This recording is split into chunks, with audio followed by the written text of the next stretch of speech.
Alors, prioritaire, ceux qui n'auront pas eu de message avec les photos vont lever le doigt. On est d'accord que c'est pas moi qui choisis. Donc c'est pas la peine de me choper à la fin en me disant oui, mais moi j'ai pas compris.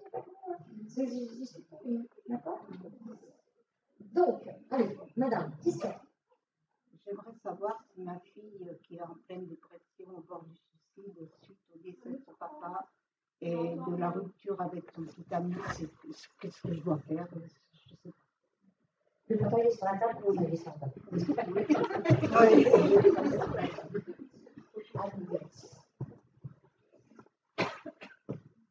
Oui, c'est lui. Comment s'appelle votre fille? Élodie. Et il l'appelait Méline. Quel âge elle a? 28 ans. Il est parti depuis combien de temps, le papa? 22 avril 2017. En fait, moi, tout ce qu'il a l'air de nous répondre, c'est que déjà avant le lycée, votre fille, moralement, ça n'allait déjà pas. Oui, depuis peu. On est d'accord. Parce que moi, ça me rejoint. C'est pas, alors, le deuil de papa a réactivé des choses, mais c'est pas l'origine de son mal-être. Moi, j'ai une gamine qui ne trouve pas sa place depuis qu'elle est enfant. Mais c'est pas en lien avec, c'est pas en lien avec l'éducation ou autre, hein, on s'entend. C'est qu'en fait, elles se sont de trop ou pas assez. Et c'est une gamine qui peut être autant avoir des attitudes exacerbées comme autant très discrète. Et moi, je pense que c'est une problématique émotionnelle. Et elle ne supporte pas les contraintes et les responsabilités, en fait. Et donc, quand on n'accepte pas les contraintes et les responsabilités, la vie est faite que de ça, elle est des partisans que de je fais ce que je veux, où je veux, quand je veux. Et quand elle est face à une contrainte, en fait, elle ne supporte pas. Et ça la renvoie sur un handicap de pouvoir avancer. Qu'est-ce qu'il faut que je fasse? Alors, moi, je serai d'avis, vous en faites ce que vous voulez de ce que je vais vous dire. D'accord? Mais aujourd'hui, que de la contenir dans des cachets d'antidépresseurs, malgré tout, va lui bouffer sa vie. D'accord? Parce qu'elle peut aussi passer d'un côté très colérique, très calme, et elle passe au côté très colérique. Ça fait très bipolaire, en fait. Moi, je ne la sens pas forcément bipolaire, mais je la sens pleine de souffrance et d'émotion. Vous avez perdu un enfant avec elle, avant elle? Sinon, c'est une problème avec elle. Moi, je serais d'avis de la faire travailler par une thérapeute.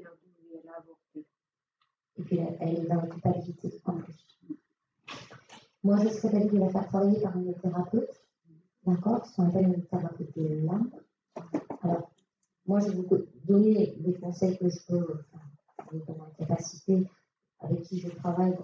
Vous l'avez sur mon site internet, il s'agit de Ludivine Melado, qui peut le faire à distance. Et il n'y a pas besoin de 15 séances parce que les conseillers qu'on appelle ici. D'accord? Les dossiers, en fait, il faut aller chercher l'origine de sa problématique et de pouvoir la faire évacuer. Parce qu'aujourd'hui, elle est en action-réaction face à ses blessures. Et en fait, papa, il a créé, par le départ, ça a réactivé une blessure de l'abandon. Et c'est une blessure qu'elle a toujours eue. Et ce n'est pas lié à vous ou quoi que ce soit, c'est lié à son interprétation face à la vie et des souffrances. D'accord? Et en fait, moi, je pense qu'on peut l'aider à travailler au moins à évacuer les souffrances. Et c'est bien aussi, donc la table d'activité, elle va demander de parler de quoi que ce soit. C'est qu'elle est dans le dos. Après, on peut passer par vous aussi. Hein. Mais elle est dans le dos pour aller chercher l'origine de votre problématique pour pouvoir l'évacuer. Compliqué. Ben, c'est ou ça, ou vous la laissez sous traitement. Elle n'a pas de traitement. Non, mais vous ne pouvez pas être en état d'urgence tout le temps face à votre fille. Oui, surtout qu'elle n'est pas là. Hein. Elle est à Bordeaux. Bon, moi, je vous en parle, je vous dis moi la solution que je peux vous proposer, qui se peut se faire à distance, vous pouvez vous prendre les pour elle, etc. Après, le team carbone, vous gérez ce que vous pouvez gérer. Mais aujourd'hui, j'ai envie de vous dire, vous ne pouvez pas transformer votre fille malgré toute l'aide et l'amour que vous lui portez. Parce qu'elle prend une culpabilité qui n'est pas juste en plus. Ah oui, Et parce qu'elle ne veut pas prendre de responsabilité. Donc elle ne veut pas voir qu'en fait c'est son état d'être qui crée du coup sa souffrance. Et c'est plus facile d'envoyer la souffrance sur quelqu'un d'autre. Ok? Allez. Oui, madame à côté. Alors, moi j'aimerais savoir en fait, je suis un peu perdue parce que j'aurais vraiment un questionnement par rapport à mon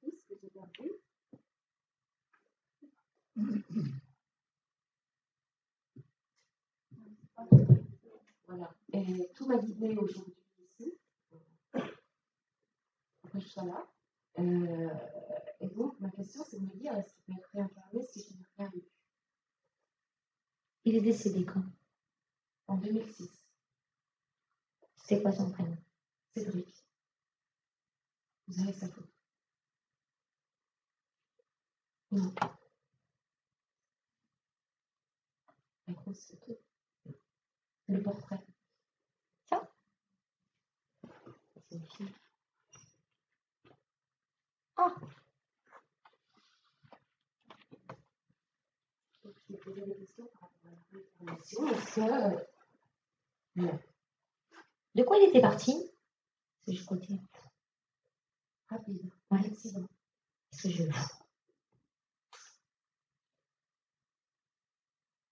Je ne vais pas réincarner. Mais pas du tout.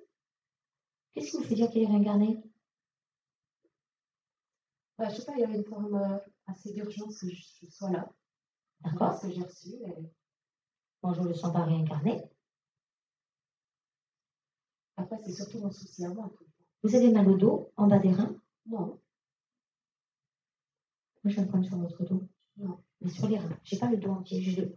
En fait, ça me parle du coccyx, ça savez quoi. Moi, je ne l'ai pas réincarné. Je n'ai pas du tout la réincarnation. Moi, je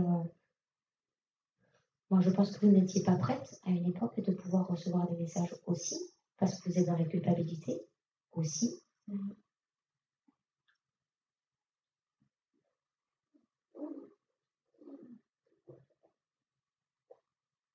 C'est trop bizarre, ça.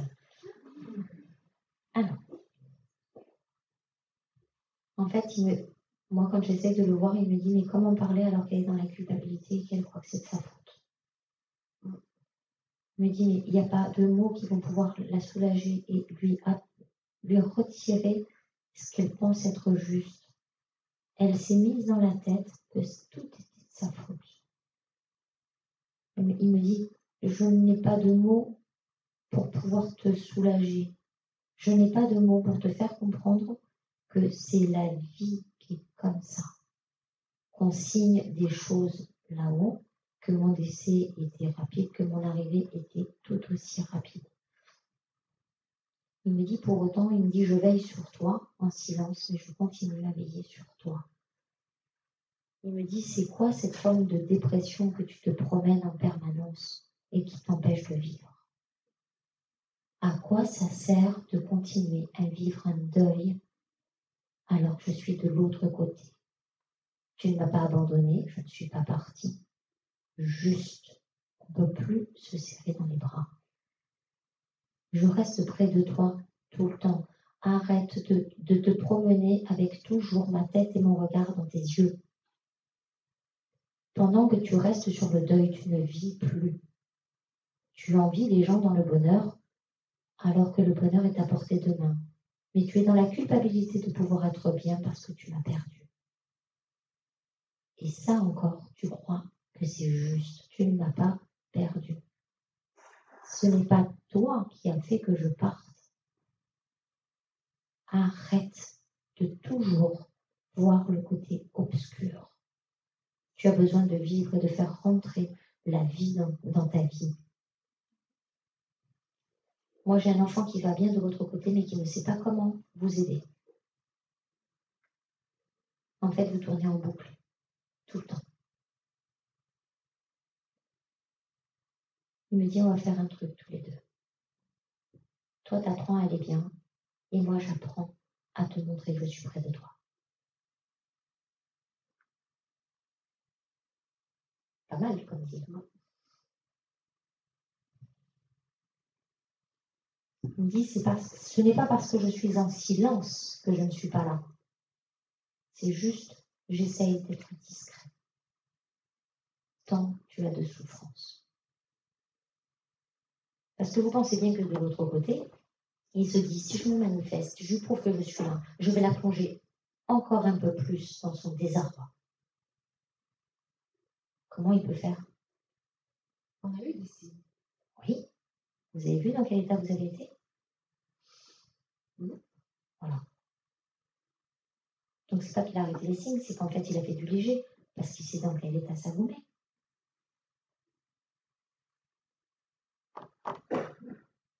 Acceptes-tu l'échange? Alors? Vous donnez votre parole devant 60 personnes. Je ne vais pas vous mettre la pression, hein, mais... Ma foi. D'accord? Le jour, il a voulu la chandelle. Acceptez d'aller mieux.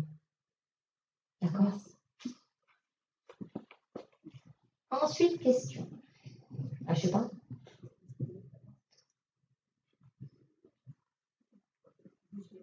C'est pas grave. Il n'y a pas de plus léger. Il y a pas de... On a tous des souffrances, qu'importe lesquelles. C'est pas une question de granularité. Je voudrais savoir si mon fils va s'en sortir professionnellement. Travaille dans quoi? Il vient de se mettre à son compte. Il fait quoi?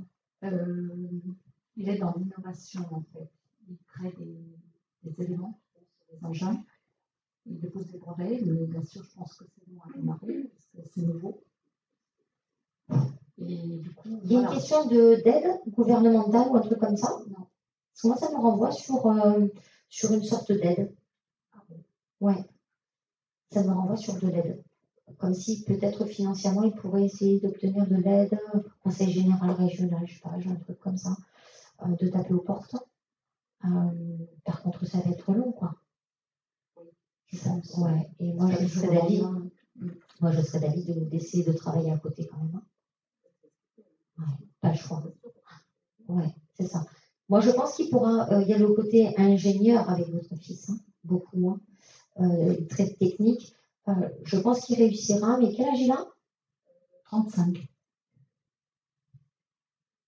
Parce que moi, j'ai pas avant 10 ans. J'ai des prototypes, j'ai des machins, etc. Mais c'est comme si, en fait, il est tellement avant-gardiste que les Français ne sont pas prêts. Il a une vision globale tellement futuriste qu'en fait, c'est comme si ce n'était pas adapté. Il est trop adapté. En fait, c'est un problème de taille. Il est trop en avance sur son temps. En fait. Vous ne voyez pas de contrainte signée? Il va pousser des portes. Et que ce soit beaucoup plus simple. Il faut simplifier les choses, par contre, dans ces projets. Ensuite, avec plaisir, oui, la dame au milieu avec son reste noir et des lunettes et elle est blonde.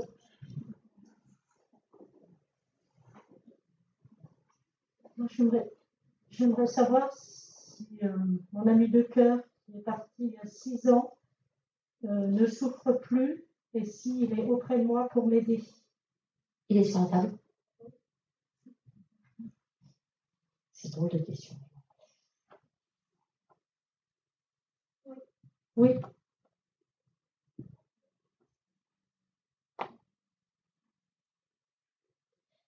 Il souffrait tant physiquement que moralement, lui. Sa vie est un combat.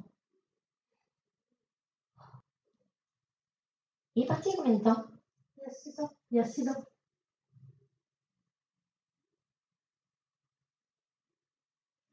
C'était compliqué pour lui au début quand il est parti parce que il a eu l'impression de vivre comme un acharnement dans sa vie.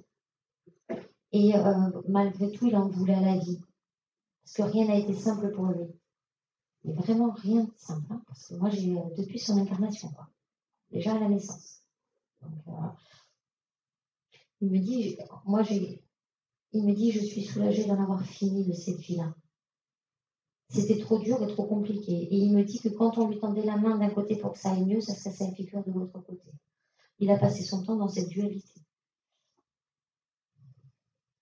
Il me dit, mais je te le dois bien de t'aider avec tout ce que tu as fait pour moi. Il me dit, tu as été la seule. Il me dit, tu le dis, il est un ami de cœur, mais il me dit, c'était bien plus que ça, tous les deux. Il me dit, tu faisais partie de moi, je faisais partie de toi. Il me dit, grâce à toi, j'ai vécu de belles années. Même si c'était compliqué, et pour toi, et pour moi, mais le fait d'être tous les deux, c'est ce qui nous a permis de respirer. Il me dit, en plus, moi, j'ai quelqu'un beaucoup dans la loyauté. en fait. Et il me dit, avec tout ce que tu as fait pour moi, il me dit, si je pouvais te rendre au centuple le bonheur que tu m'as permis de connaître. Donc oui, moi j'ai quelqu'un qui vous apporte de la légèreté, bien qu'il travaille encore sur lui.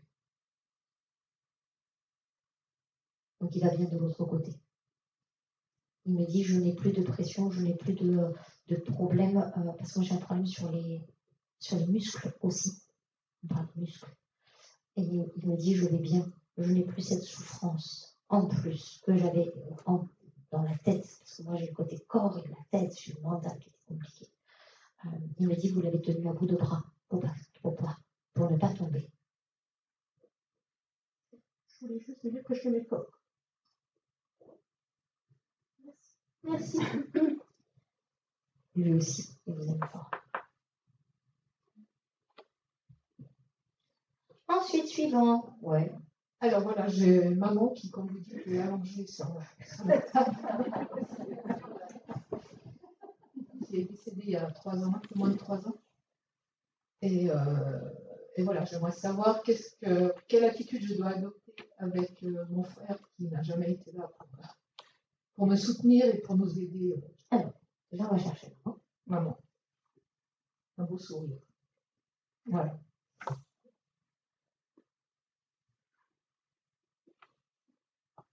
Qu'est-ce qui se passe avec votre frère? Rien, en fait, plus rien, parce que j'essaie de le... Et moi, maintenant, maman me dit, mais tu n'as jamais rien attendu, mais pourquoi tu crois que tu peux espérer quelque chose? Je pense pas, non. Non. On ne change pas les gens. C'est où il se remet en question ou pas. Mais je pense que pour votre vie, c'est pas, pour votre frère, c'est pas dans cette vie-là. En fait. On est bien d'accord. Oui. Arrêtez de vous évertuer, vous avez gagné en énergie. Faites votre vie. En plus, moi j'ai quelqu'un d'envieux. Il est où l'intérêt? Il est persuadé que vous avez été vous protégé et pas lui. Il est persuadé que vous avez été aimé vous plus que lui. Et tout ça, c'est de l'interprétation. C'est juste qu'il avait un caractère tellement différent du vôtre et pas du tout malléable. Aucun intérêt. Vivez pour vous. Arrêtez de... En fait, et je comprends votre culpabilité, c'est quand vous êtes en conflit de loyauté. Exactement. Vous n'avez pas besoin d'être en conflit de loyauté. Enfin, quand vous êtes en loyauté, c'est que vous êtes face à quelqu'un qui est comme vous. Sauf que là, dans le donner-recevoir, on n'est pas dans le parfait échange. Arrêtez de mettre autant d'énergie. Ok, elle est là, elle est avec moi, elle est près de moi, quand même. Elle navigue beaucoup. Elle vous laisse faire vos choix et vos décisions. Par contre, je ne la sens pas dans la prise de pouvoir à essayer de, vous voyez, vous laisse faire des choix, mais comme elle a fait des siens qui ont fait partie de son expérience. Elle est dans le respect, du coup. Maintenant, de temps en temps, elle conseille. Aussi. Parce que les choix sont compliqués pour vous. Merci. Avec plaisir. Oh, c'est pas mal, ça me plaît bien que ce soit toi qui choisisses. Oui? Voilà, je fais une photo de mon fils sur la table aussi. C'est une petite photo d'identité. Il est jeune. Oui. Je voudrais savoir s'il peut mettre un peu d'amour dans le cœur de sa sœur.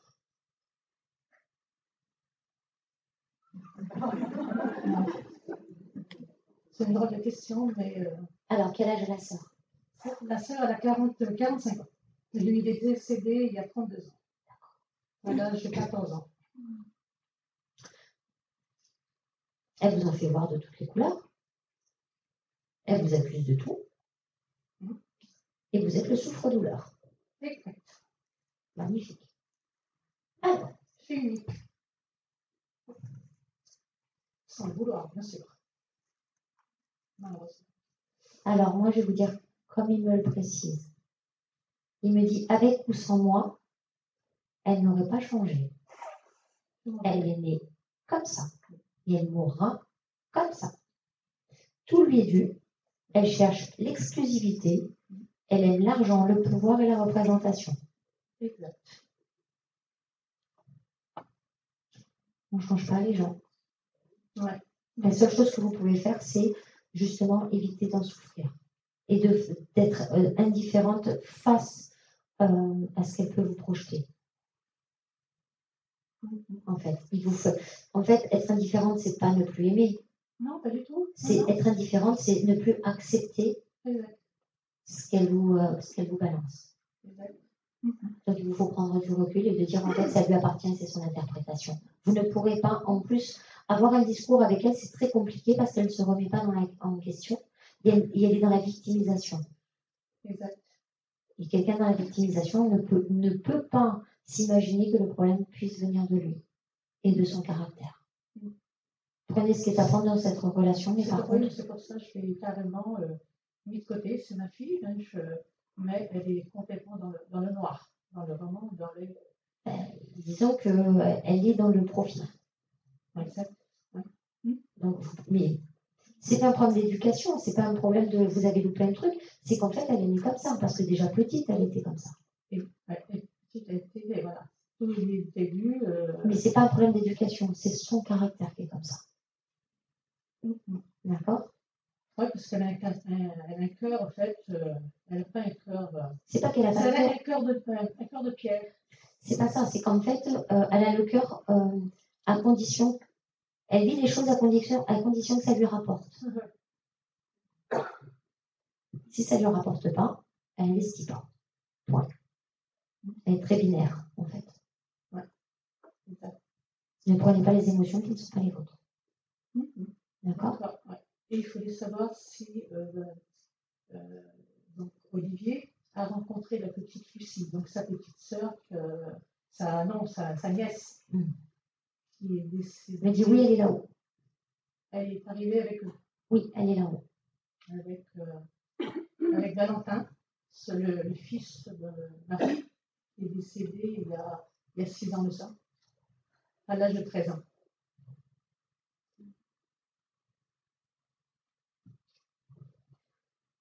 Moi, j'ai une cour d'enfants et j'ai des adultes autour. Donc, ils sont tous pris en charge.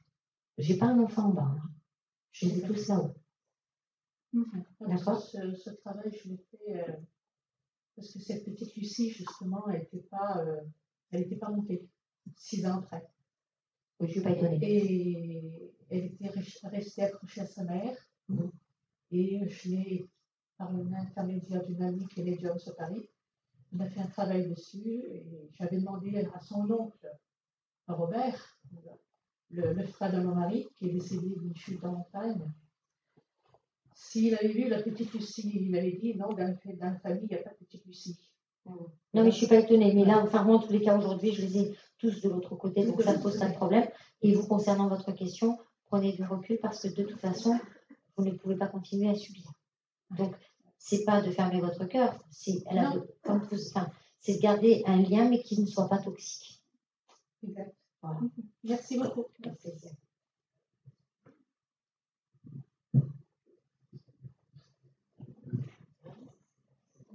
C'est pas moi qui décide. Bonjour. Moi, j'aurais une question pour Marcel, c'était mon mari, décédé en 2016. Et je voudrais savoir pourquoi, en fait, je vois son nom partout.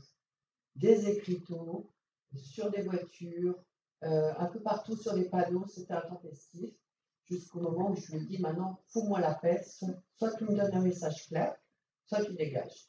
Je voudrais savoir non, pour les relations, c'était pas top. Hein.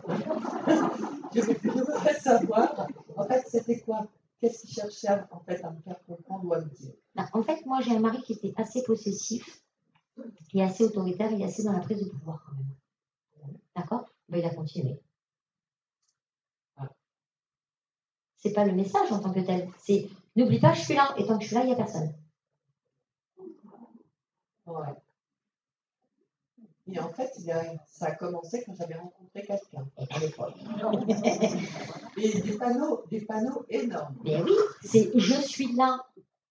Qu'est-ce que tu n'as pas compris?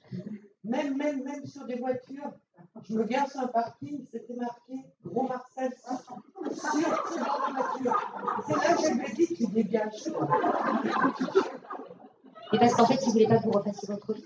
Et en fait, c'est de vous ramener par le passé pour que ça vous crée une nostalgie et que vous ne puissiez pas avancer dans votre vie. On était séparés depuis quelques années. Mais est-ce que pour autant, vous croyez qu'il a lâché l'affaire? Il voulait me détruire. Bon, eh ben voilà. Il m'a plumé, ça. Mais il ne peut pas faire plus. Non, mais en fait, il est parti. Moi, j'ai le côté très pervers narcissique. En fait. Ouais, profiteur. Et donc, qu'est-ce qui s'est passé? C'est que tu es à moi. Même mort, c'est à moi. C'est tout. Il n'y a pas d'autre message et d'explication. En fait, c'est de la possessivité. Donc, pour m'en débarrasser, quoi. De faire dégager systématiquement, c'est une bonne chose. Ah oui. Parce que depuis, j'ai l'affaire. Hein. À chaque fois que tu dégages, c'est comme ça que dernièrement, j'ai plus rien eu. Hein. Mais disons que vous n'avez plus rien eu, mais est-ce que vous avez quelqu'un dans votre vie? Oui et non. Donc, vous n'avez plus rien eu en apparence, mais moi, je l'ai quand même omniprésent. Au final, je vais essayer de travailler dessus pour le libérer. Ah, Parce qu'il ne veut pas. En fait, comme il m'a dit, de toute façon, il voulait tout prendre et me détruire. Eh bien, ça n'a pas changé sa mentalité parce qu'il est mort. Hein. Ah, ouais, ça, non. Mais je pensais qu'il aurait pu se diriger sur quelqu'un d'autre. Choisir quelqu'un d'autre que moi. Ou pas. Je ne suis pas sûre du cadeau pour la prochaine personne. Non. Bon, bah, de toute façon. Bon, je vais travailler dessus pour couper. Merci beaucoup. Je vous en prie.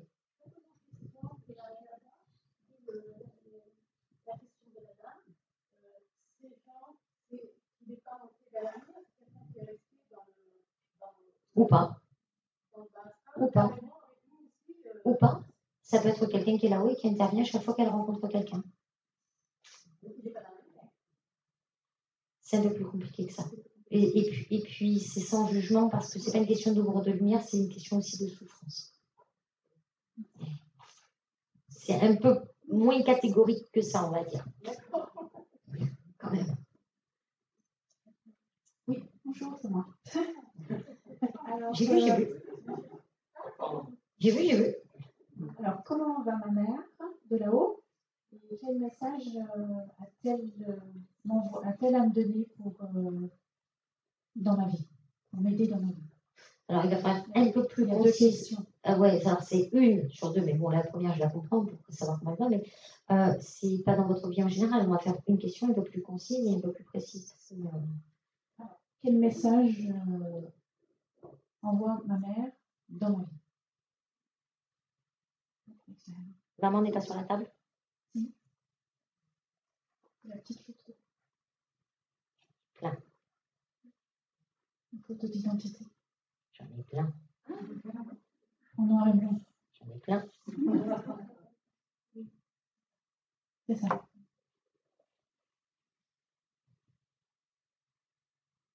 Elle est partie à combien de temps? 5 ans. Elle dit que vous capitulez un peu trop vite parfois. Vous baissez les bras parfois un peu trop vite. Et souvent à l'approche de l'arrivée. On vous demande un peu plus de détermination. En fait, vous vous fatiguez. Vous êtes un peu, comment dirais-je, vous essayez de tout mener de front. Et puis parfois c'est trop compliqué. Quand c'est trop compliqué, c'est je lâche. Alors qu'il faut continuer à aller jusqu'au bout. C'est la détermination parfois aussi. Moi, j'ai une maman qui va bien de l'autre côté et qui vous demande que vous alliez mieux vous. Parce que vous êtes up and down. C'est montagne russe parfois. Qu'est-ce qui se passe dans votre couple? Moi, je suis séparée. J'ai un problème sur la séparation.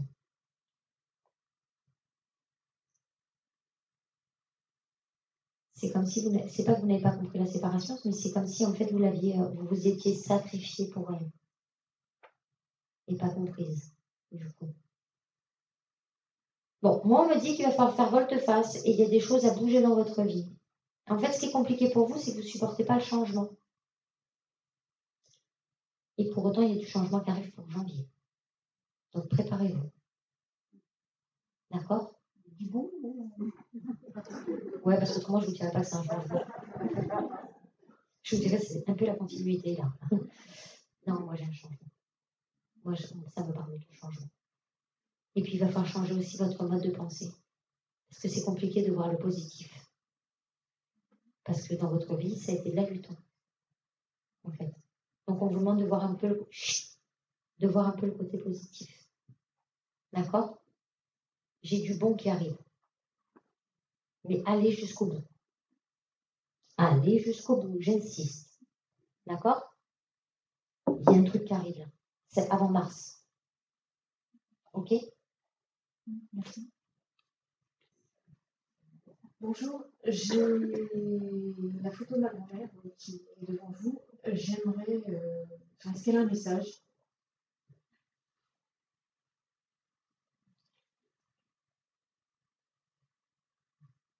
Elle est partie avec combien de temps? C'est mai 2005. En fait, ce qui est compliqué quand elle est partie, c'est que vous avez l'impression d'avoir perdu la confidente. Vous êtes trop proche? Très proche, non, c'est plus que ça. Ça fait comme une deuxième maman. Et vous avez l'impression d'avoir été amputée. En plus, on était loin. En fait, je l'ai vu une dernière fois pour qu'elle meure d'un cancer. Et ça a été très difficile pour moi. Mais elle me dit, j'allais quand même pas t'attendre. Il fallait que je parte. J'en avais un peu assez aussi, non? Elle a beaucoup souffert.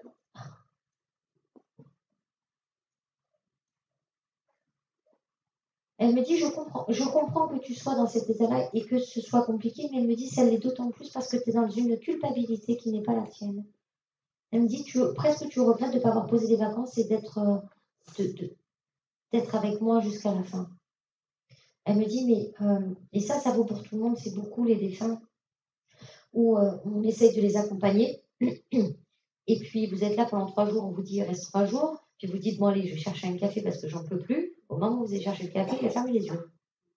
Mais parce qu'ils veulent partir dans la pudeur. C'est important aussi pour eux de partir sans qu'il y ait personne qui pleure autour, etc. C'est aussi un moment sacré du corps face à l'âme. Et moi, je pense qu'elle avait aussi besoin de calme. Et bien qu'avec tout l'amour qu'elle vous apportait, elle avait besoin de partir dans le calme et la sérénité, malgré tout. D'accord? Parce que de vous entendre et de vous voir, je pense que ça aurait été compliqué pour elle de pouvoir partir sereinement. Parce qu'elle aurait été, elle aussi, dans une sorte de culpabilité. Et puis de vous voir tellement attristée, ça aurait été compliqué. J'ai vu une dernière fois juste avant. Mais vous auriez pu faire quoi de plus? Non, je sais. Bon. Mais est-ce qu'elle est heureuse là? Ah, elle me dit, ben, ça n'a rien à voir. Hein. Elle me dit, il n'y a pas de comparaison avec ce que j'ai vécu. Hein. Elle me dit, même ici, les fleurs, elles fanent pas. Trop bien. Elle me dit, le jardinier, c'est le jardinier du cœur. On a là-haut. Et elle me dit, rien ne dépérit, rien n'est moche, et tout a une raison d'être. Elle me dit, mais je suis reposée, et ça me plaît de pouvoir changer de paysage et de comprendre, parce qu'il y a une notion de comprendre et d'apprendre beaucoup là-haut. Et elle me parle de mérite, parce que évidemment, de l'autre côté, on grandit, si je puis dire, par le mérite. Et elle me dit, ça me fait un bien fou. Elle me dit, je suis bien. Elle me dit, je vous regarde. De temps en temps, je viens vous voir et je regarde où vous en êtes, etc. Mais elle me dit, mais vous compliquez tellement, tellement la tâche. Les choses les plus simples, c'est le dernier choix que vous faites. Arrêtez de vous tordre la tête. Est-ce que on m'avait dit que c'était mon ange gardien et je voudrais savoir si... Alors, on ne va pas dire ange gardien. En tous les cas, je n'ai pas ce vocabulaire-là. D'accord? Moi, je pense que c'est une mamie qui vient et qui essaye de vous alléger, mais ce n'est pas pour autant que c'est un guide en tant que tel. D'accord? Mais elle vient en protection, et ça, j'ai pas de doute, où elle vient, et elle essaye d'alléger, et elle essaye de vous soulager. Oui, ça, et puis elle n'est pas seule, d'ailleurs, à le faire. Pas seule. Après, vous êtes très bien guidé. D'accord? Donc, on arrête de péter l'intuition. Et quand vous dites qu'elle n'est pas seule à le faire, Parce que j'ai d'autres défunts. D'accord? Elle va bien de l'autre côté. Et elle vous demande d'aller mieux. D'arrêter de faire un pas en avant, deux pas en arrière. Vous allez gagner du temps.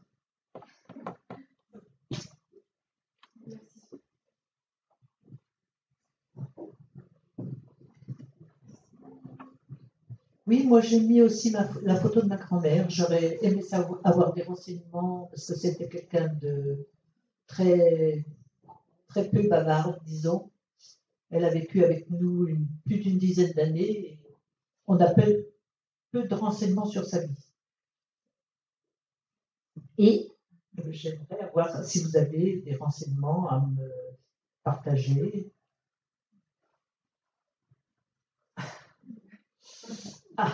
Non, mais j'ai la réponse, mais j'attends de trouver la photo avant de vous donner la réponse. Non. Tout à fait.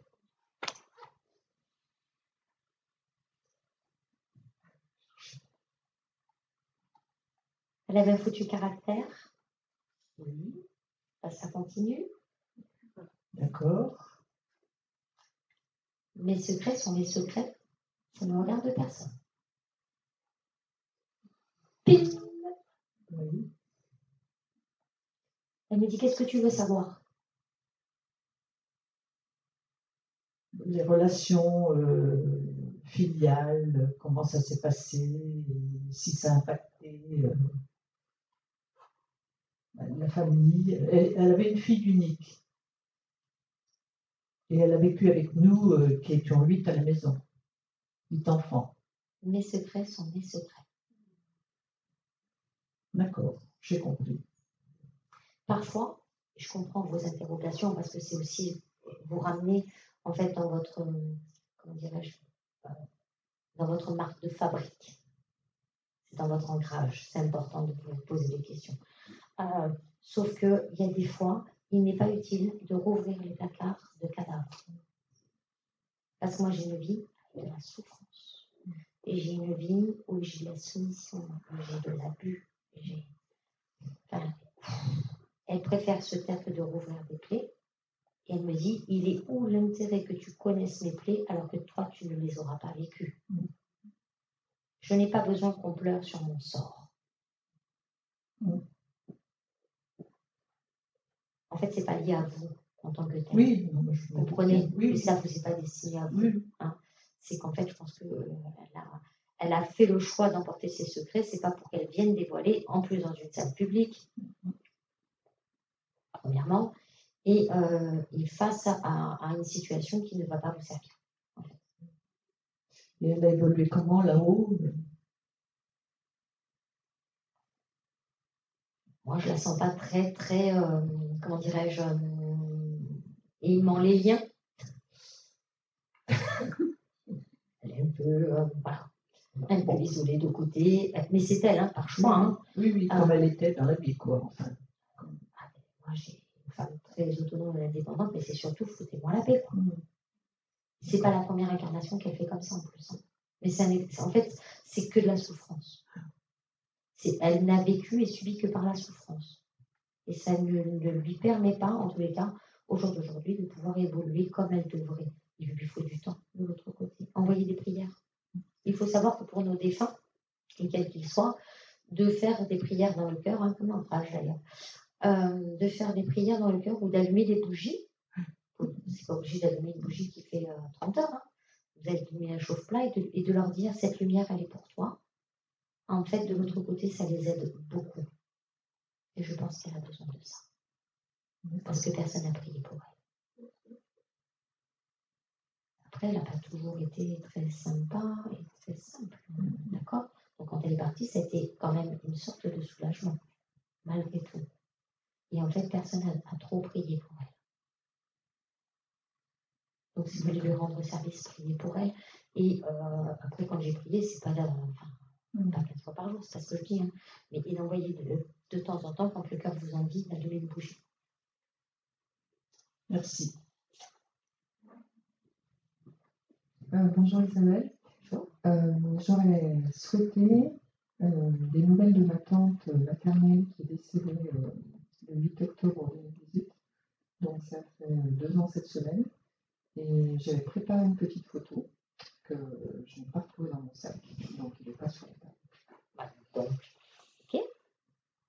On l'appelait Dédé.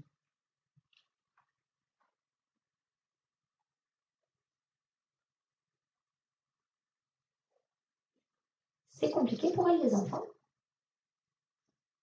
Surtout avec son fils aîné. Elle avait eu pas mal de... Non, mais elle n'a que des déboires.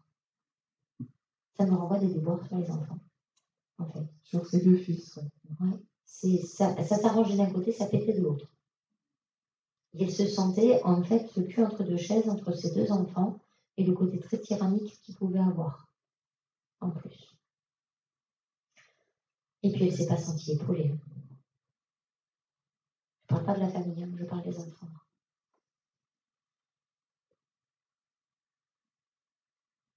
En fait, ce qu'elle regrette de l'autre côté, c'est cette guerre avec les enfants. Parce que c'est une femme qui cherchait à être sereine et d'arranger toujours la sauce de tout le monde. Et pour autant, elle n'a pas eu la paix. Elle me dit jusqu'à la fin, j'y ai cru et jusqu'à la fin, j'ai essayé de les aider. Et ils n'ont pas compris. Et puis moi, j'ai une femme qui avait une sorte de spiritualité. Un mode de pensée en tous les cas. Où elle essayait de dédramatiser des choses, etc. Et d'écouter. Et beaucoup dans l'écoute des autres aussi. En fait, c'est le regret, c'est de ne pas avoir réussi à sauver ses 2 enfants. Après, ça fait partie de leur caractère et de leur incarnation. D'accord? Moi, elle va bien de l'autre côté. Elle vous dit de ne pas vous faire de soucis. D'accord. Elle vous remercie en tous les cas pour les belles pensées que vous lui avez émises. D'accord, merci beaucoup.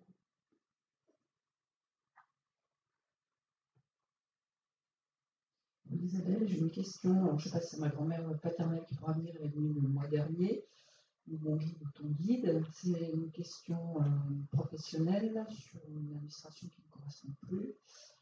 Comment débloquer les verrous Formation. Pour passer à autre chose? Oui, mais formation quand même. Il faut un tremplin avant de passer à autre chose. Formation.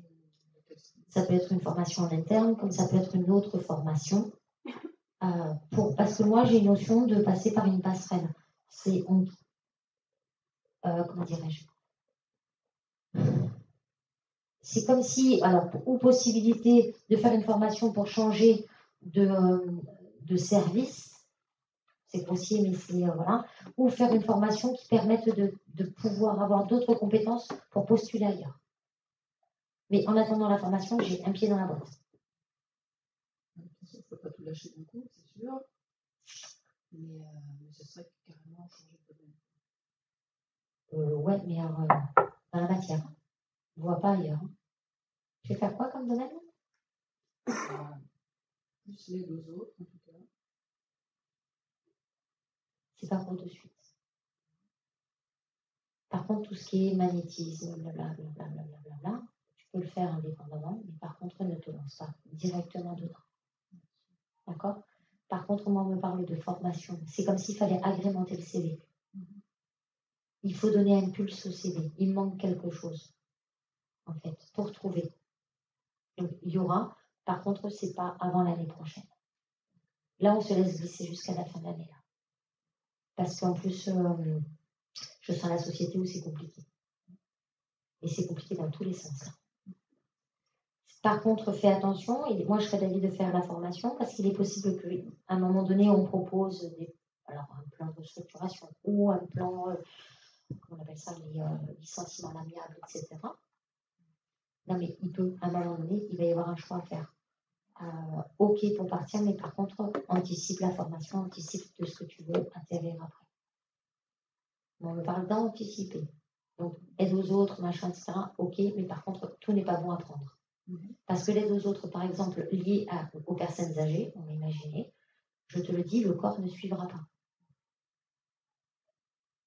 C'est pas possible. Donc, l'aide aux autres, oui, mais il va falloir étayer vraiment. Parce que personnes âgées, j'ai un gros veto sur le corps. Et puis, j'ai les reins fragiles. D'accord? Allez. Je voudrais savoir si ma grand-mère a un message. Comment ça s'appelait? Jeanne. Jeanne? Moi, je l'appelle Yaya. Elle est partie il y a combien de temps? 7 ans. 7 ans. Elle me dit, tu crois que je ne t'ai pas vu grandir? Tu crois que je ne t'ai pas vu souffrir? Et tu crois que je ne t'ai pas vu mûrir? Elle me dit, dans toutes les étapes de ta vie, toutes, entends-moi bien, j'ai été présente.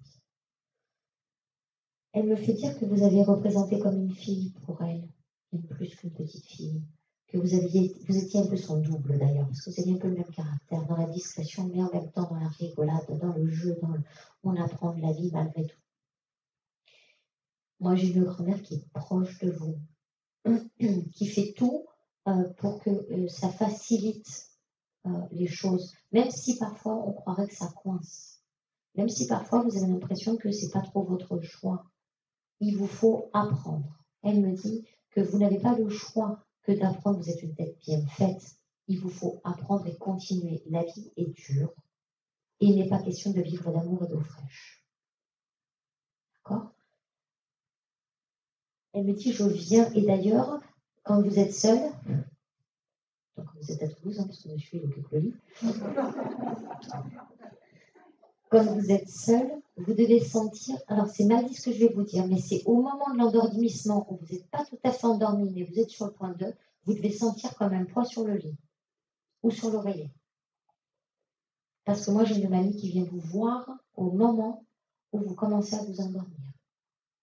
Ou alors moi, je l'ai sur le lit et ça me parle aussi d'avoir une notion comme des cheveux, vous savez, comme un courant d'air sur les cheveux, alors que les fenêtres sont fermées, mais voilà, d'avoir un truc sur les cheveux, comme ça. Et sur la joue. Vous ferez attention parce que moi j'ai une mamie qui vient vous voir avant de vous endormir. Bon, comme monsieur n'est pas là. Elle vient pour essayer que vous ayez un sommeil récupérateur et que vous arrêtiez de cogiter même la nuit. Parce que vous passez votre temps à cogiter la nuit. Et d'ailleurs, quand vous vous réveillez la nuit, il y a des fois que vous arrivez à vous endormir rapide. Parce que mamie, elle est là. D'accord? Donc, moi, j'ai une mamie qui est proche de vous et qui passe son temps d'ailleurs à... elle me dit, j'évolue en même temps que tu apprends dans la vie. Elle me dit, c'est assez drôle parce qu'on ne se lâche pas main dans la main. Ça fait plus vous apprenez dans votre vie, plus elle grandit de l'autre côté. Elle me dit, on a un amour qui est indéfectible parce que moi, j'ai une vraie amie où c'est plein d'amour et voilà. Elle sait que c'est réciproque, mais elle vous demande pour autant de prendre en conscience qu'elle est juste de l'autre côté, elle n'a pas disparu. Faites attention aux papillons. J'ai des papillons avec vous. Et elle me parle de la nature. Ils vont tous croire qu'à Toulouse, il y a un microcosme de papillons. Non, on parle de papillons, on me parle de nature, parce qu'on me parle des signes. Et le papillon, dans la symbolique, c'est la transformation. Et je pense que c'est aussi le papillon qu'elle va vous faire voir, c'est aussi en lien avec votre transformation de jeune fille à jeune femme.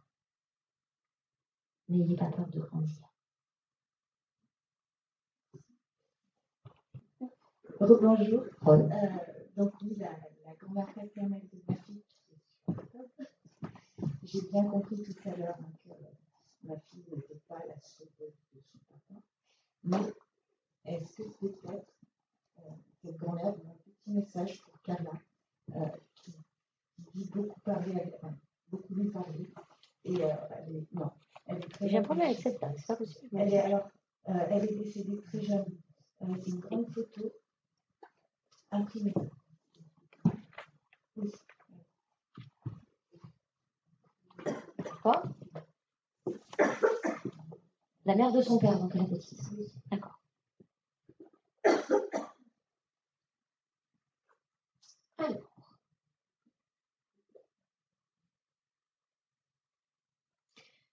Alors déjà, ça va être compliqué de pouvoir aider son papa, il faudra lui dire, parce que son papa est très en colère sur son propre papa. Pardon. Certainement. Donc déjà, le papa de votre fille est quelqu'un de très en colère. Alors, il est gentil, tout ce que vous voulez, mais moi j'ai quelqu'un de très en colère. Donc, en fait, émotionnellement, il peut être amené à faire un peu n'importe quoi. D'où le manque de stabilité de votre fille parfois. D'accord? En fait, c'est pas qu'ils ne peuvent pas intervenir pour le calmer ou pour tout du moins l'assagir. C'est qu'en fait, il faut qu'ils comprennent le papa qu'il a une fragilité qu'il va falloir travailler. Et la problématique qu'il y a, c'est que votre fille est plus mature que son père. Oui. Non, mais il est là le problème. Sauf que là, on ne lui demande pas de sauver son papa. On lui demande qu'elle puisse semer des graines dans la maturité qu'elle a et de l'amener à, je veux dire, à ouvrir une conscience. Très bien. Mais stop, elle n'a que quel âge? 13 ans. Vous vous rendez compte sur les épaules? C'est énorme. Non, mais c'est pas possible. Et c'est pas possible, je suis bien d'accord. Donc il va falloir lui transmettre le message que de l'autre côté, on essaye de l'aider elle. Mais quand on l'aide elle, c'est pas pour qu'elle aide papa. C'est pour qu'elle puisse avancer pour elle. Parce que là, au jour d'aujourd'hui, elle intervertit les rôles. Elle fait la mère de son père, et le père, il fait le fils face à la fille. Et elle risque de s'y perdre. Et ne pas aimer son papa. Hein. Aimer son papa, c'est le forcer à prendre des responsabilités. Ok?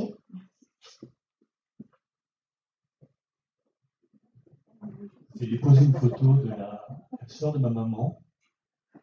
Que vous avez connue? Oui. C'est une petite photo d'identité. Oui, c'est ça.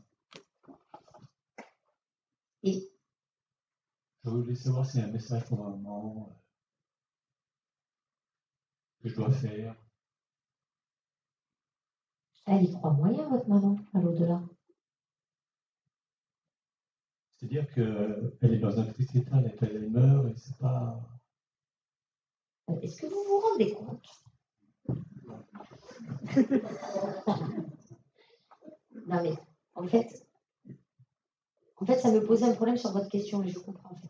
Parce que moi, de ce que j'en ai un info, mais au niveau des guides, hein, qui me disent, et je comprends que c'est pour aussi apaiser maman. D'accord? Sauf que maman a Alzheimer. En plus, je n'ai pas une croyance très élargie de l'au-delà. Elle va vous prendre pour un fou. Elle va vous prendre pour un dingue. Et puis, vous avez d'autres moments à partager que de parler de l'au-delà. En tous les cas, de sa sœur qui va lui ramener de la souffrance. Et on parle de la mort. C'est grossier. Hein. Mais pour maman, si vous parlez de quelqu'un qui est disparu, donc c'est de la mort. Je ne suis pas sûre que ce soit tout à fait juste. Du coup. Et puis, je ne suis pas sûre que maman, elle soit très encline à entendre parler du passé. Et pas, en tous les cas, pas comme ça, pas avec elle. J'ai une sorte de rivalité aussi. Et puis maman, au jour d'aujourd'hui, je pense que de parler du passé, je ne suis pas sûre que ce soit très positif. Après, vous pouvez lui parler de l'au-delà. Tu sais que tu ne vas pas mourir. En tous les cas, pas sous cette forme-là. Parce que vous imaginez, vous allez la voir, pillée en tête, Alzheimer, on lui dit, j'ai parlé avec ta sœur qui est morte.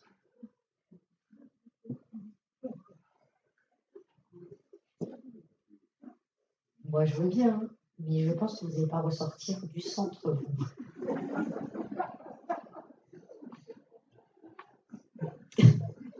Ça peut être compliqué, en fait. Par contre, vous pouvez amener cette conscience à votre maman sous une forme différente et de dire, de parler de l'au-delà, en tous les cas, d'amener le sujet pour la préparer pour le jour où, si elle voit des décédés, etc.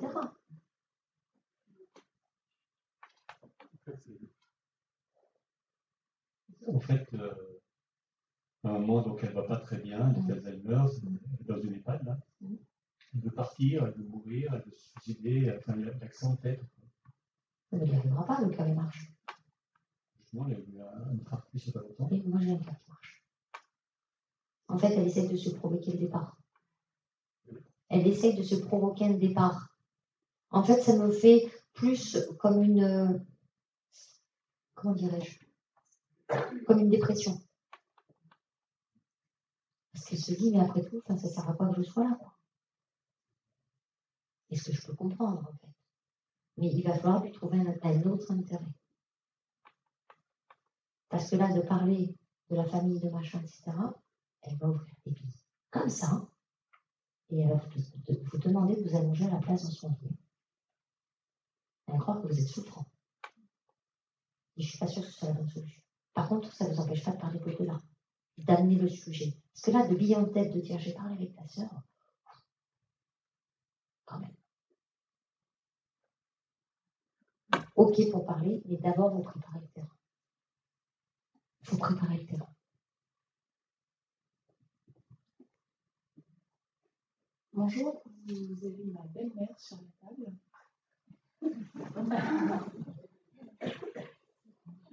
C'est une dame qui est à une table. Une jeune femme à une table. Ouais.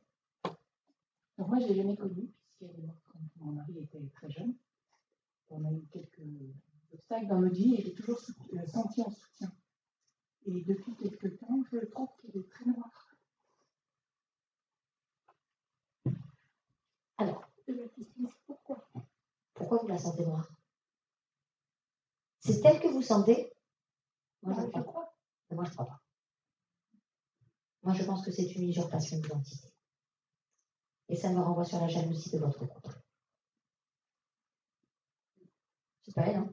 Elle ne s'est pas transformée de blanc en noir. Hein. C'est pas elle.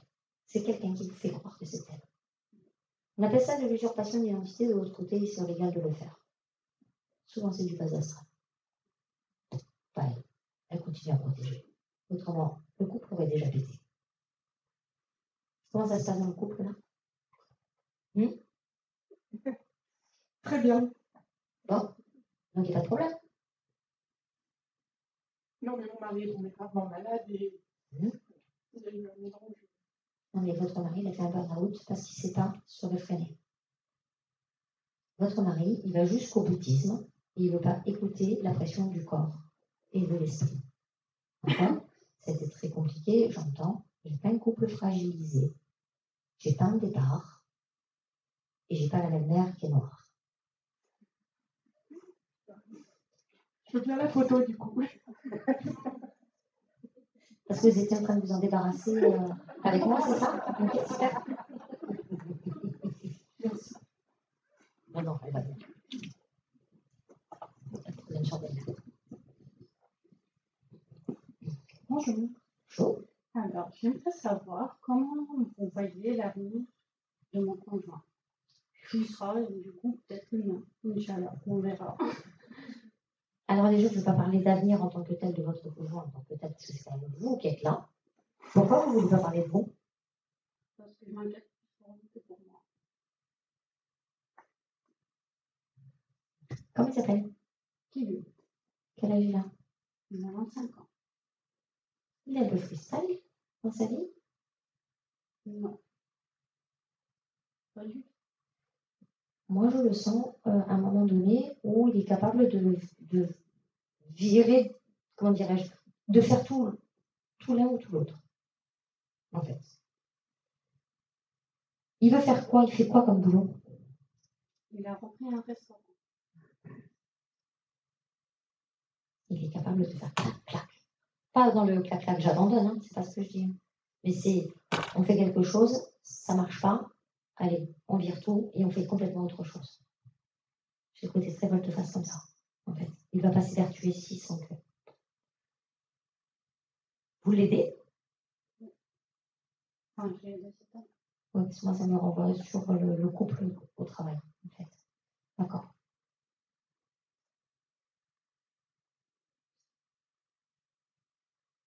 Après, c'est une tête bien faite, c'est un bosseur. Hein. Bon, après, Après, le danger, c'est que vous appreniez que vous allez être avec un commerçant et qu'il ne va pas être souvent à la maison. Donc ça peut tenir si vous respectez sa liberté. Parce que c'est quelqu'un qui est très libre, très autonome, très indépendant. Il ne faut surtout pas lui péter les roufles quand il rentre à la maison. J'en ai fait l'expérience. Pardon de l'expression, mais c'est ça, comme ça. En fait, ouais. En fait, il faut que vous l'aimiez dans sa liberté. Ce qui est dangereux pour vous, enfin dangereux, qui peut être compliqué, c'est que vous êtes dans la dépendance affective et que vous avez besoin de l'autre pour évoluer. Et que vous avez l'impression que quand il n'est pas là, de vous sentir abandonné, d'être seul. Et c'est cette solitude qui peut générer du coup de la jalousie. Ça, c'est à vous de le travailler, parce que ce n'est pas son problème. Donc, il va falloir le travailler.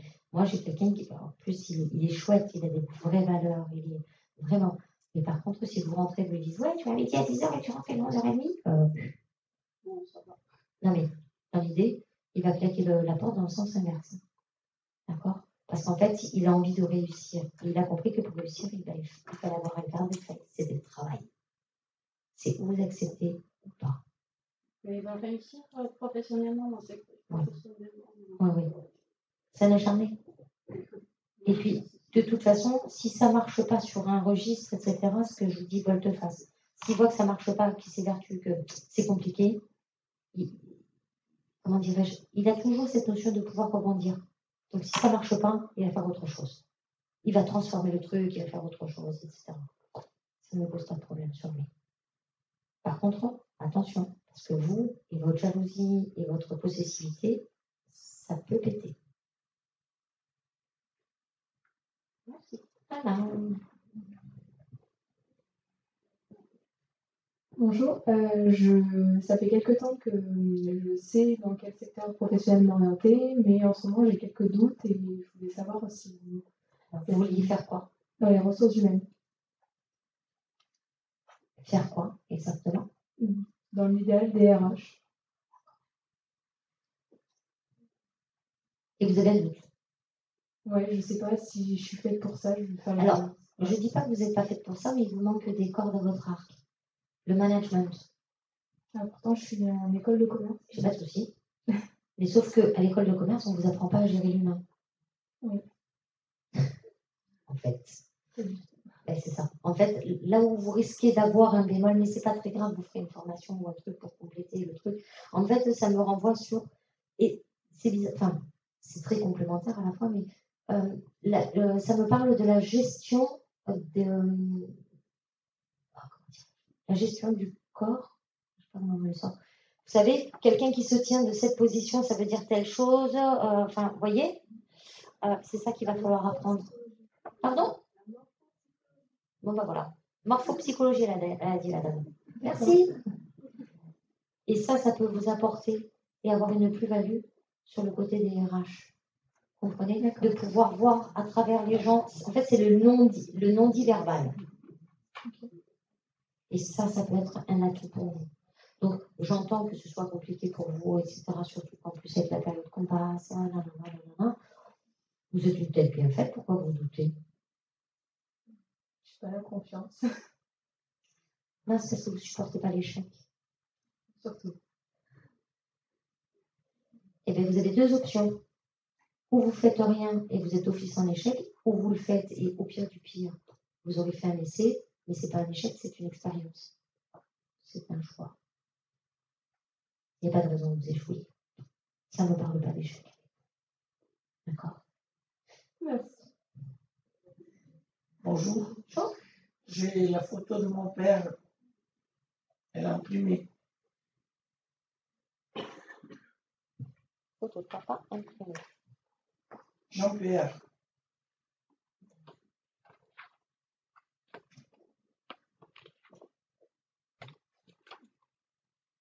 Il est tout seul?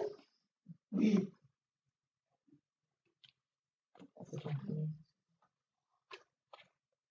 Je crois que c'est qui Jean-Pierre? Oui, c'est ça. Non, c'est lui. Quelle est votre question?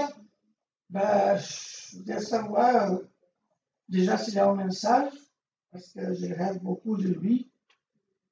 Et après, selon votre réponse, je poserai d'autres. Alors non, on a dit une question. Donc, je reste là. Il y a un message. D'accord.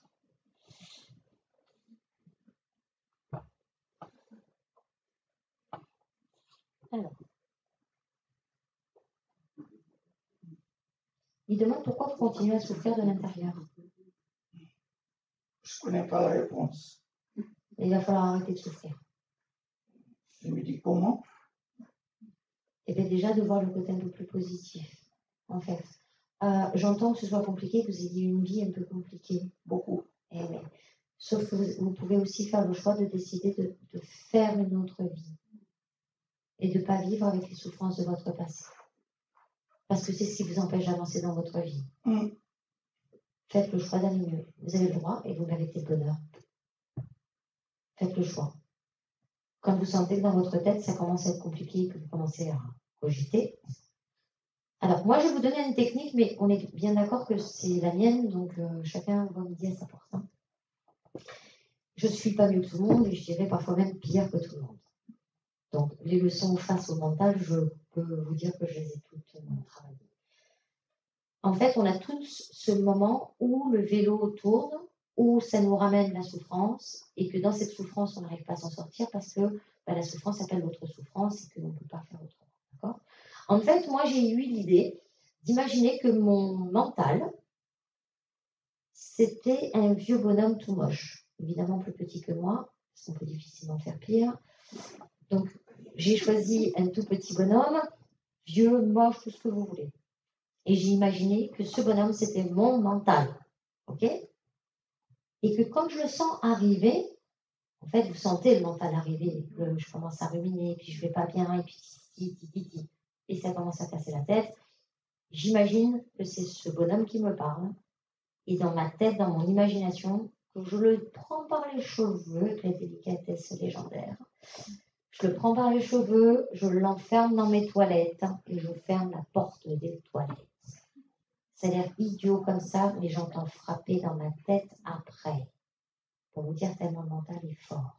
D'accord ? Donc j'ai fait cet exercice-là, je me suis entraînée. Parce qu'en fait, c'est un sport. C'est-à-dire qu'en fait, toute votre vie, quel qu'il soit, dans l'éducation, on vous a éduqué dans le négatif. Au jour d'aujourd'hui, on est en train de vous dire, on s'est tous plantés, il faut penser positif. Donc il faut vous rééduquer. D'accord ? Donc maintenant, bon, ce petit bonhomme, bon, je commence à le percevoir et à bien le connaître. Alors je deviens, je vais couper l'enregistrement, je deviens vulgaire parce que c'est une force aussi de persuasion. C'est-à-dire que quand je l'entends parler, je lui dis ta gueule, je t'ai vu. C'est idiot. Mais en fait, moi, le fait de dire ça, ça me donne en fait cette impulsion de dire stop et juste de dire je t'ai vu, croyez-le ou pas, j'ai la paix dans ma tête. C'est-à-dire que je n'ai plus le petit vélo. Chacun ses techniques. D'accord ? Moi, je vais vous dire celle qui me correspond et qui me fonctionne. Et encore au jour d'aujourd'hui, je le mets en pratique dans ma vie. D'accord ? Mais en fait, vous, le problème, c'est que vous êtes aussi dans l'auto-sabotage. C'est que ça ne va pas, donc il n'y a rien qui va. Et ça renvoie à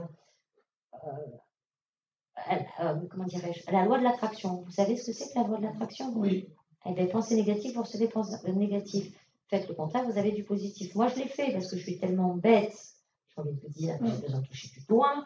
J'ai dit, allez, c'est tellement simple. J'ai dit à mes guides, c'est tellement simple que le truc, c'est n'importe quoi. Ils m'ont dit, ok, essaye. J'ai essayé. Ça va plus vite quand c'est le négatif parce qu'on y croit plus, bizarrement. Je ne vous dis pas le retour que je me suis tapé. Les guides me disent, mais tu te plains ? C'est juste l'effet miroir de ta pensée, de ce que tu as réclamé. Donc ça m'a demandé un peu plus de lutte, de pensée positive, j'avoue. Et je l'ai pensé, j'ai pensé positif, à le vivre, à me dire oui, ça va se passer comme ça. Et quand je l'ai reçu, je dis, oh, vous me faites un cadeau. On m'a dit non, c'est le retour de ta pensée. C'est aussi simple que ça. D'accord ? Alors oui, c'est un sport. Oui, vous êtes obligé de cogiter. Mais au lieu de cogiter dans l'auto-sabotage, vous avez cogité dans le bien-être. Pas la même. Et c'est ça qui vous manque en application dans votre vie. D'accord ? Oui. Allez. Bonjour, j'ai mon grand-père, c'est une vieille photo. Oui. Donc, je voulais savoir quel message il peut avoir, des conseils pour surmonter les difficultés que je rencontre depuis quelques temps, et puis comment améliorer les choses. Ok, alors dans toutes les questions, il y en a une. Ah, oui. Oui, ben voilà son message. Le message. Oui.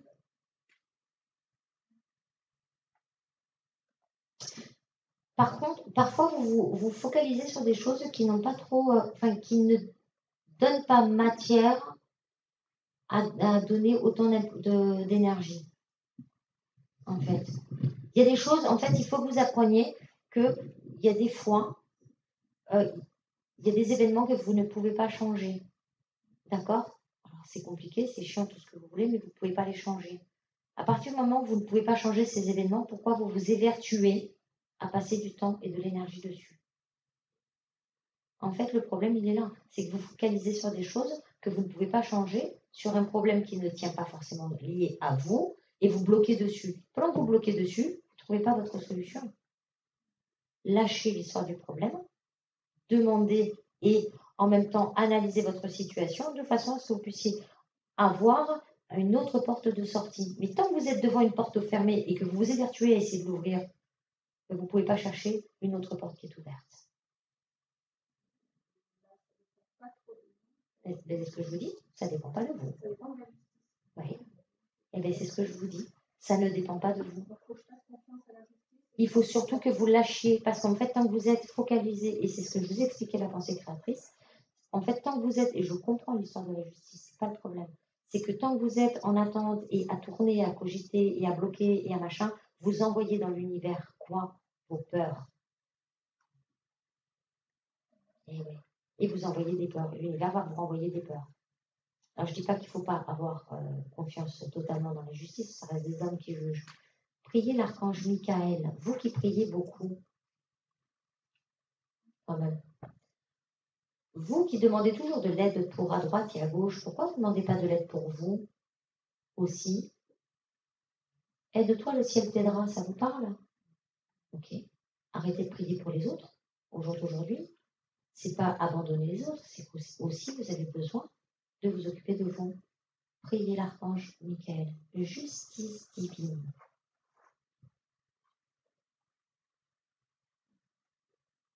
J'ai un rebondissement dans votre affaire en plus. Ouais. Alors, je ne sais pas si c'est une notion après un appel ou un truc, et ça tombe, et paf, on fait un appel, et ça refait un rebondissement. J'ai un rebondissement dans l'affaire. Pardon? Moi, je pense que ce sera positif en bout de course. Et ça demande lutte et acharnement. Ah ben, on lâche rien. Bon, ça tombe bien, vous êtes une guerrière. Mais heureusement. Heureusement. Ouais, je sais. C'est très compliqué. Pour autant, moi, en bout de course, j'ai quand même des choses qui sont positives. D'accord? Ensuite, oui. Bonjour, j'aurais voulu savoir si ma cousine Gasparine, qui est sur la table, avait retrouvé ses 2 enfants qu'elle a perdus assez jeunes. Un gilet qui est sur un balcon. Un gilet vert. Oui. Je cherchais à qui elle appartenait depuis tout à l'heure. Ça fait je ne sais pas combien de fois que je la prends, cette photo.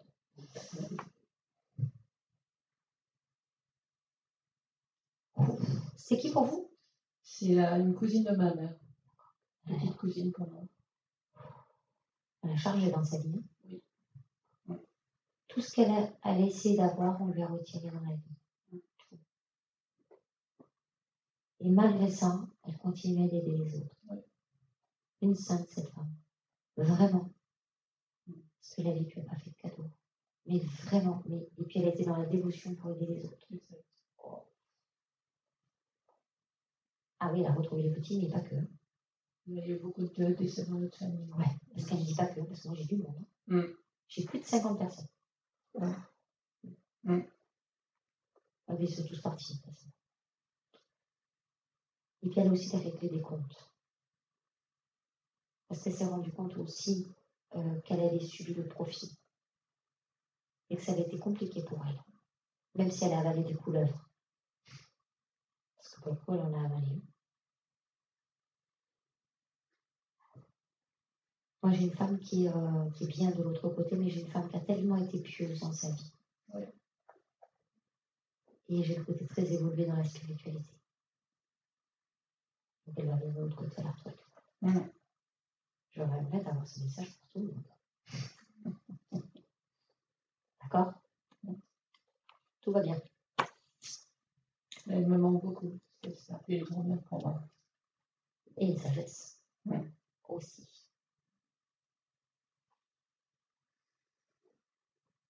Arrêtez de vous prendre la tête. Arrêtez de toujours croire que vous ne faites pas bien, que vous craignez le jugement, que vous essayez de marcher dans ses traces. Vous n'êtes pas elle. Et on ne vous demande pas d'être parfaite. Elle s'est fait chier quand elle était parfaite. Pardon, hein? Vous croyez qu'elle a eu une vie comment? Elle a été parfaite dans la prière.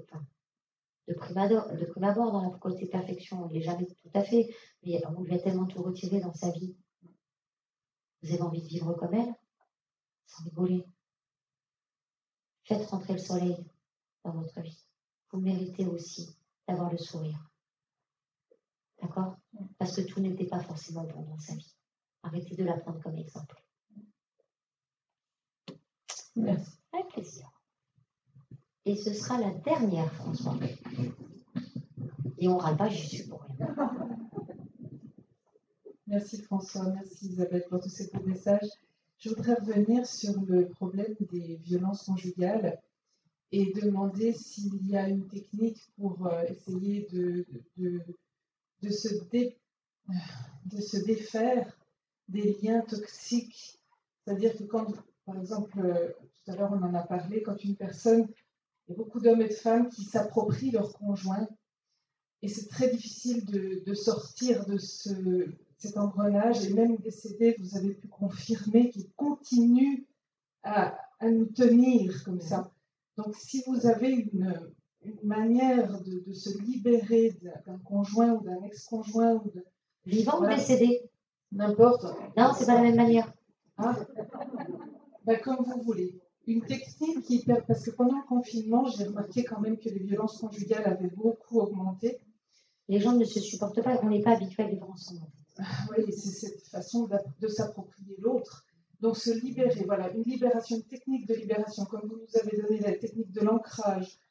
Voilà, comme vous nous avez donné beaucoup de choses aujourd'hui, c'est très très dense. Hein. Si vous avez quelque chose pour nous aider, ça nous aiderait. Voilà, merci.